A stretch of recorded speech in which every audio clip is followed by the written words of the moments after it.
Lucinta Luna sedang melakukan sederet operasi plastik, oplas, di Korea Selatan. Keinginannya untuk memiliki suara merdu dan wajah mirip artis Korea Selatan harus dibarengi rasa sakit yang teramat. Karena kegiatan operasi plastik yang dia lakukan sangat tidak mudah.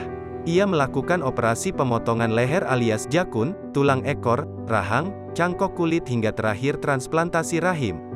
Lucinta Luna mengaku melakukan sejumlah operasi di bagian leher demi mendapatkan wajah dan tubuh cantik impiannya sehingga para pria tertarik padanya. Namun di balik itu, Lucinta Luna tak memungkiri bahwa serangkaian operasi yang ia lalui tersebut cukup sering membuatnya kesakitan. Seperti baru-baru ini, Lucinta Luna memperlihatkan bagaimana seorang dokter memasukkan alat saat ia menjalani operasi pita suara. Lucinta Luna menceritakan bagaimana dokter memasukkan besi kamera di lehernya.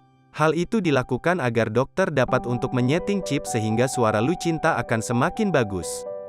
Dalam video yang dibagikannya, tampak seorang dokter dengan seksama mengamati dan memastikan alat yang dimasukkan ke leher Lucinta Luna dapat bekerja dengan baik. Dan benar saja, sang dokter kini bisa melihat kondisi tersebut lewat layar monitor. Pengorbanan Ratu, tembolokku dimasukkan besi kamera untuk menyeting chip agar suara burungku semakin merdu dan syahdu. Gak ngadi-ngadi, ini dokter ngorek-ngorek tembolokku pelan-pelan, takut lecet jahitanku, tulis Lucinta Luna sebagai keterangan pada foto postingannya. Lebih lanjut, Lucinta Luna pun mengatakan bahwa ia mulai merasa tak kuat menahan rasa sakitnya.